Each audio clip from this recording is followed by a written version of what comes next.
Mesdames, Mesdemoiselles et Messieurs, nous avons le même réel plaisir de vous servir. Vous suivez la RTGT, votre chaîne de proximité. Merci, bienvenue à cette nouvelle édition de journal à la une de l'actualité. Déchu le 8 mars dernier par les députés provinciaux et après presque 2 mois de suspense, enfin, la Cour constitutionnelle vient de rendre son verdict sur l'affaire Julie Ngungo Mayuma selon une décision inattaquable rendue publique par la Cour constitutionnelle ce 4 juillet 2023. Madame Julie Ngungo Mayuma va regagner son poste de gouverneur de province. Suivez ici un extrait de jugement choisi par Dieudonné Balanga Arti.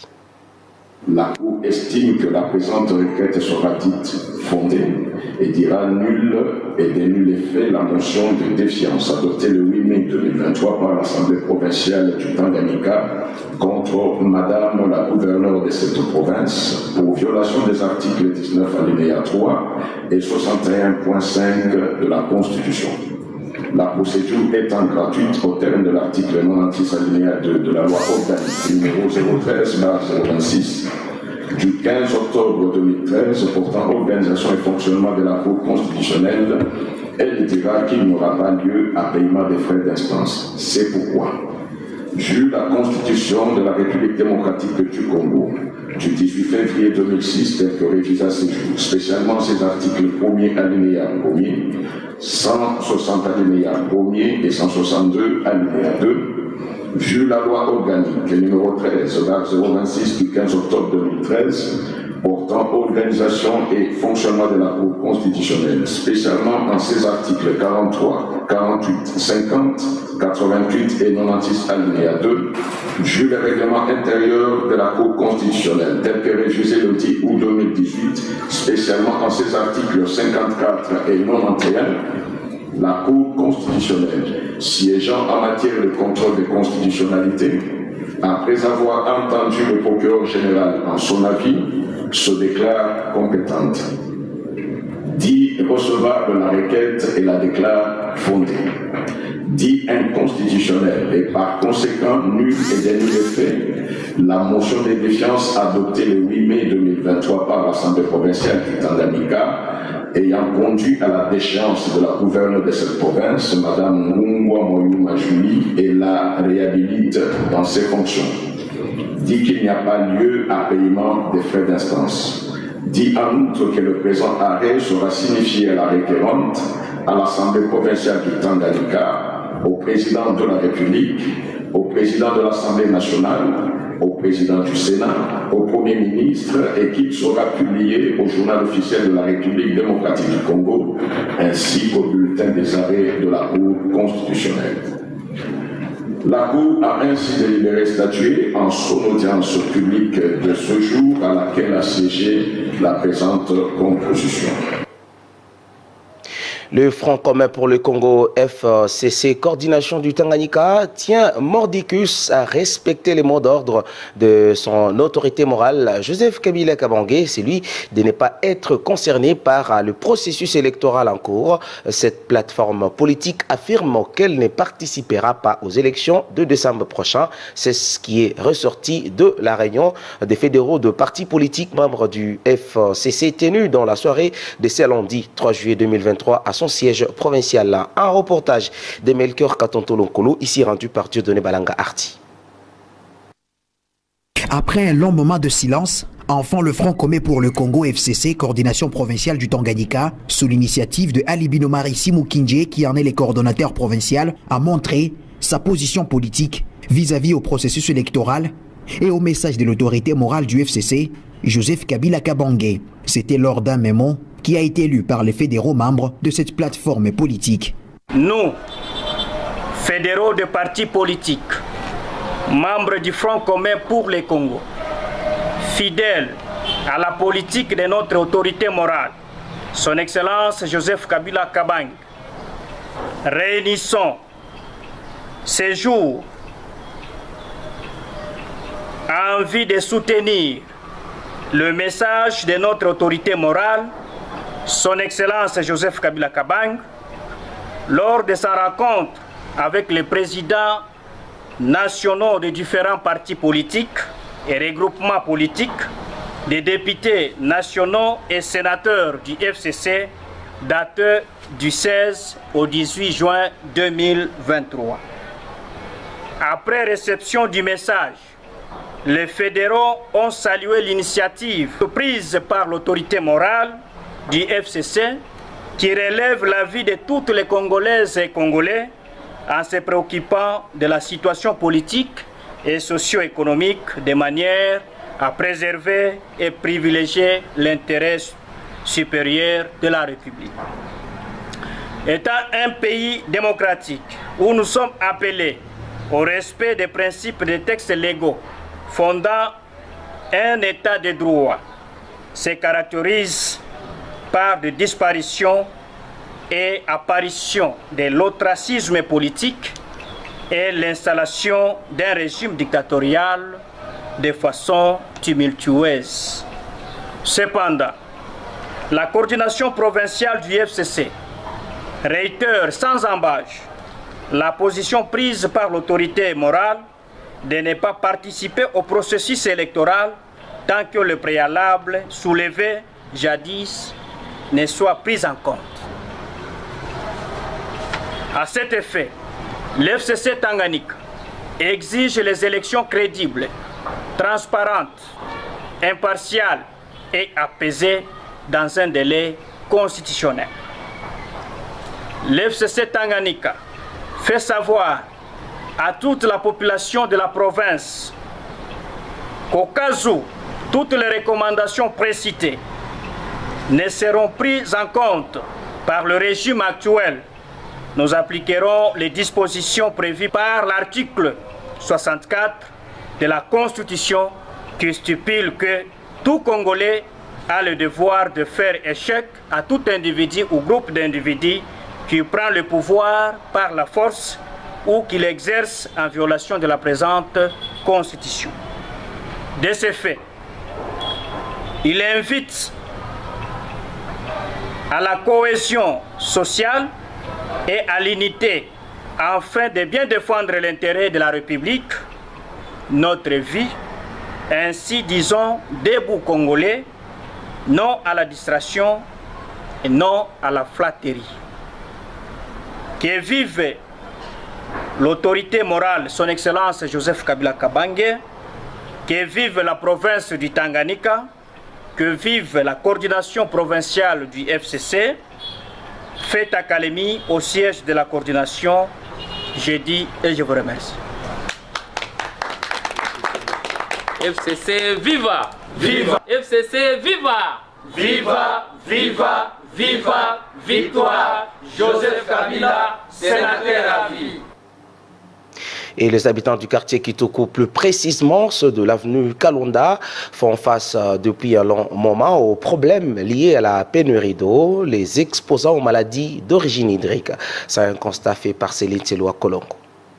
Nous sommes dans le quartier Kitoko, plus précisément dans l'avenue Kalonda. Ici, les habitants de cette partie de la ville font face à un problème majeur lié à la pénurie d'eau potable depuis un certain temps. Ces habitants n'ont toujours pas reçu une suite favorable malgré plusieurs alertes lancées aux autorités compétentes, comme nous explique cet habitant. Nous sommes dans le quartier Kitoko, avenue Kalonda. Nous avons beaucoup de problèmes, demoiselles. Nous avons d'abord, premièrement, le problème de l'eau. Nous avons un problème très grave. On reçoit, la région, nous avons de l'eau une fois par semaine. Ça peut faire même 2 semaines sans qu'on ait de l'eau. Nous vivons l'eau de puits. Une eau qui n'est pas traitée. Et ce sont des puits que les gens se débrouillent, ils creusent, ils construisent, sans qu'il y ait de traitement. Mais on le voit comme ça, nous manquons de l'eau. Nous avons déjà beaucoup parlé sur ces problèmes, mais nous avons même écrit aux autorités, ils ne réagissent pas. Nous leur demandons de venir d'abord vivre ce que nous sommes en train de voir, ce que nous sommes en train de vivre ici. Après ça, qu'ils viennent d'abord nous aider. Mais ils viendront peut-être pendant la campagne électorale. Là, on va les chasser. Parce qu'ils ne doivent pas venir seulement nous tirer profit sans toutefois nous aider. Et nos chefs ici, locaux, ils envoient des rapports, mais il n'y a pas de suite et on ne répond pas. Nous ne savons pas comment nous allons vivre. Sans eau, Sans sécurité, c'est soit pareil. D'après un constat fait par le reporter de votre chaîne, les habitants de l'avenue Kalonda consomment pendant cette période sèche une eau très sale de puits et de la rivière Lukuga non chlorée. Nous avons même appris que plusieurs domiciles font des contributions de 1500 francs pour être approvisionnés en eau provenant de Lukuga. Ça, ce n'était pas pour les habitants du quartier Kitougou, c'était pour les retournés, le camp de retournés, Kalunga et Puerto. Bon, quand ils sont rentrés chez eux, on avait demandé à la population de contribuer avec 1500 par maison pour qu'on puisse acheminer cette eau jusqu'à ce niveau aussi. Donc sur l'avenue Kalonda, nous avons deux endroits où on peut utiliser cette eau, on trouve cette eau. Ici et quelque part là à côté de l'épée Koueka. Mais cette eau ici n'est pas traitée. C'est l'eau qu'on a attirée à partir de la rivière Lukuga jusqu'ici. C'est la contribution de la population. C'était maison par maison. Pendant cette période, plusieurs habitants souffrent de la carence en eau potable. Face à ces problèmes, une solution urgente est envisageable. 4 personnes décédées et 7 portées disparues ainsi que 33 rescapés. Voilà les bilans provisoires du naufrage du boat Moses qui quittait le port secondaire de Moba pour Kalemi et qui avait à son bord 35 tonnes de maïs et 44 passagers. Ajouté à cela 6 membres de l'équipage. Cet accident a eu lieu le samedi dernier, plus précisément au village Kitoa, voilà, se trouvant à une 70aine de kilomètres de Moba. Selon Jean Kiato, commissaire lacustre, l'armateur de ce boat a voyagé sans l'autorisation. Les boats qui quittaient les ports secondaires de Moba à destination de Kalemi, c'était le samedi. Vu que le samedi, le temps était maussade, il n'y avait pas moyen de libérer les boats. Le commissaire lacustre, au commissaire maritime de Moba, a dû refuser la sortie du bateau ou du boat Moses. Les boats se nomment Moses. Il a demandé au capitaine ou au conducteur, à l'armateur, d'amener les boats dans la baie d'Entoto pour se réfugier. Arrivé à Entoto, les boats transportaient 35 tonnes de sacs de maïs. Arrivé à 23 heures, l'armateur s'est décidé de quitter la baie d'Entoto à destination de Kalemi. Entoto Navigation, arrivé à 5 heures, le dimanche, à 5 heures du matin, ils ont rencontré un vent violent, plus ou moins, si je ne me trompe pas, plus ou moins 75 km de Moba au lieu de l'accident. Le lieu d'accident, c'est au niveau de Kankindwa, un petit village. Le boat a dû naufrager. Il y a eu vent, les causes, il y a eu vent, et ensuite il y a eu arrêt moteur. Le bilan provisoire, nous avons d'abord à bord, il y a eu 44 passagers dans l'ensemble, 44 passagers et 6 membres d'équipage. Parmi les 44 passagers, on nous parle de 4 morts et 7 perdus et 33 rescapés. Donc nous avons 33 rescapés, 4 morts et les 7 disparus. Au niveau de Kankindwa, encore un bilan provisoire au sujet du bateau, du boat Moses en provenance de Moba à destination de Kalemi. Jean Kiato, commissaire lacustre, a, durant cette même interview au micro de la RTGT, rappelé aux armateurs d'être vigilants pendant cette période où les eaux du lac Tanganyika sont agitées. Nous avions déjà lancé un message à tous les armateurs, à tous les capitaines. Cette période, c'est une période qui nous est chaque année. Nous devons quand même être vigilants. On ne doit pas travailler à l'aveuglesse. Pourquoi travailler à l'aveuglesse? Depuis des années, le lac Tanganyika a une période que nous avions toujours traversée, en commençant par le mois de juin et terminé le mois de juillet.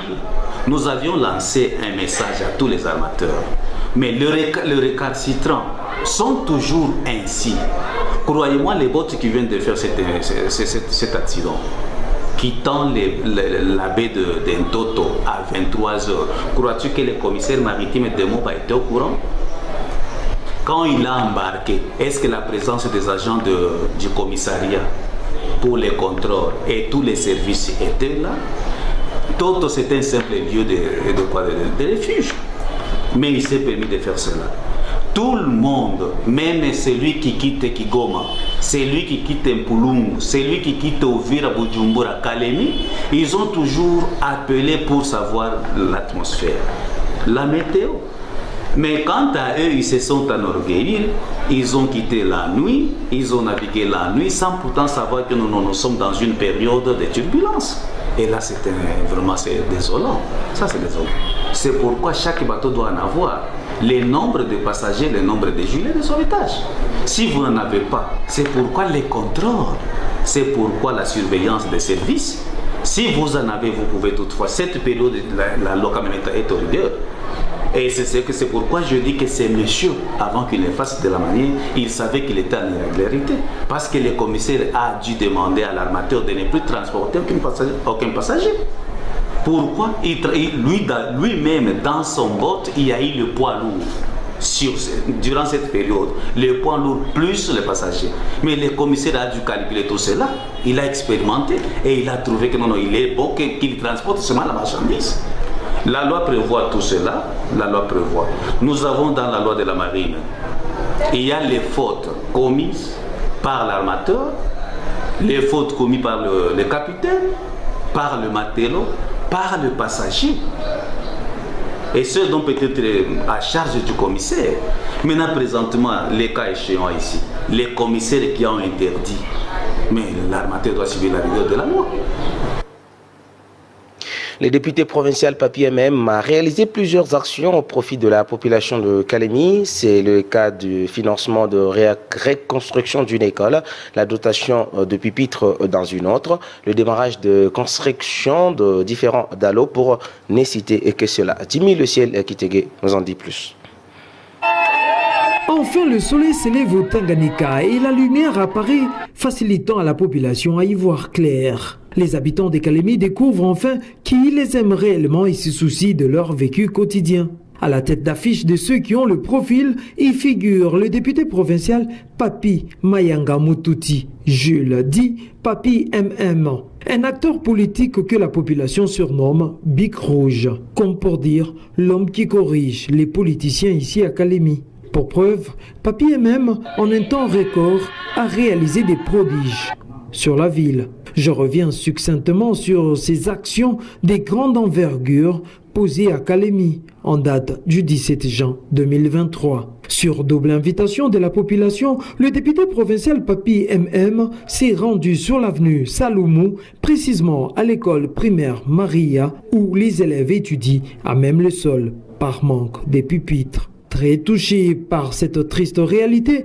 l'homme du social Papi MM a promis de résoudre ce problème en temps record. Puis, le même jour, Papi MM, sans répit, est allé voir de ses propres yeux l'école primaire Mama Kasongo, située sur l'avenue Massoudi, au quartier Kituku, où les bâtiments de l'école sont en majeure partie détruits. Ici aussi, dans le mot d'accueil, c'est un élève qui présente la doléance de son école. À l'honorable Mayanga Mututi Gilles, dit MM, honorable, nous, élèves de l'EP Mama Kasongo, faisons appel à votre fondation pour nous aider à reconstruire notre école primaire. Papi MM a promis de financer la reconstruction de cette école d'utilité publique.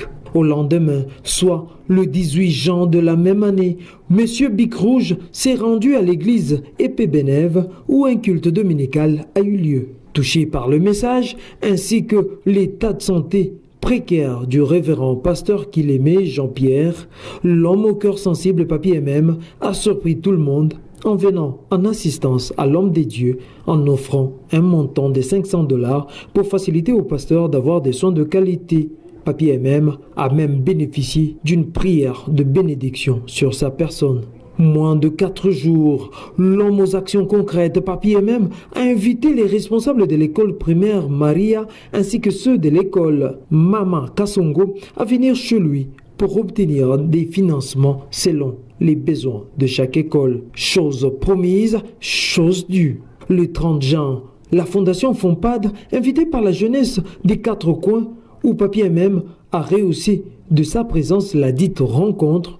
Ici, Papi MM a promis d'accompagner la jeunesse de ce coin de la ville dans leur projet de développement de leur milieu. À leur tour, les jeunes de 4 coins ont rassuré de leur soutien tous azimuts à l'élu provincial Papi MM. Une activité qui s'est achevée un peu tard dans la soirée.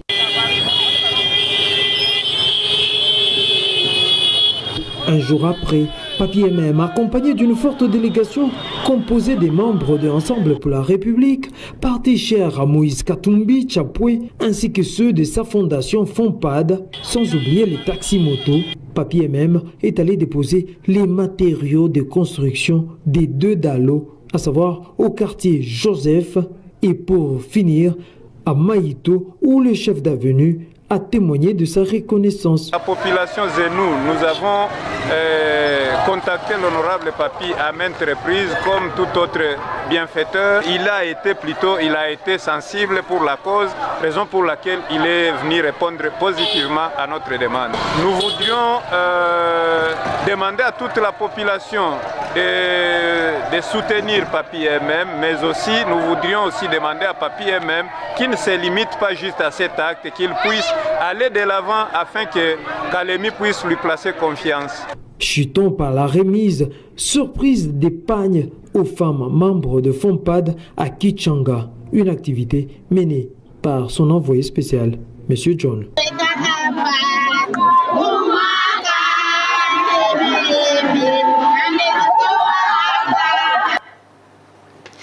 Et les médias et journaux parus ce mardi 4 juillet à Kinshasa ont fait la une sur le refus de Adolphe Muzito et de son parti Nouvel Élan de ne prendre part plutôt au processus électoral en cours. Gilbert Kayumba pour la lecture de la revue de presse.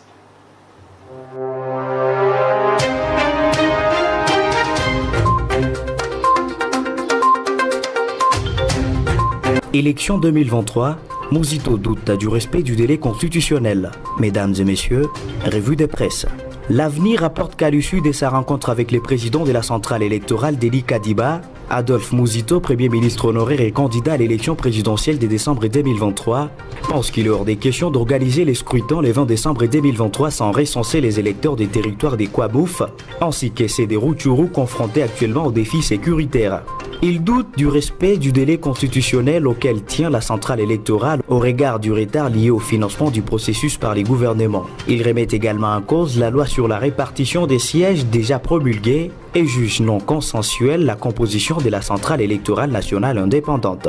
Nous avons dénoncé les faits que le fichier électoral est incomplet et n'a pas pris en compte les territoires dont 2 dans les Nord Kivu, Rutshuru et Massissi et 1 dans les Maïndombe, Kwamouf. Nous pensons que cette façon de faire n'est pas crédible. Mon parti et moi n'irons pas aux élections sans les territoires des Kwamouf, Massissi ainsi que celui des Rutshuru, a déclaré Adolphe Muzito, selon la tempête des tropiques. Le président du parti Nouvel Élan a également exigé, pour la poursuite du processus électoral, la prise en compte des partis exclus. Cependant, la CENI a expliqué que la question ne relevait pas de sa compétence, ajoute ses quotidiens.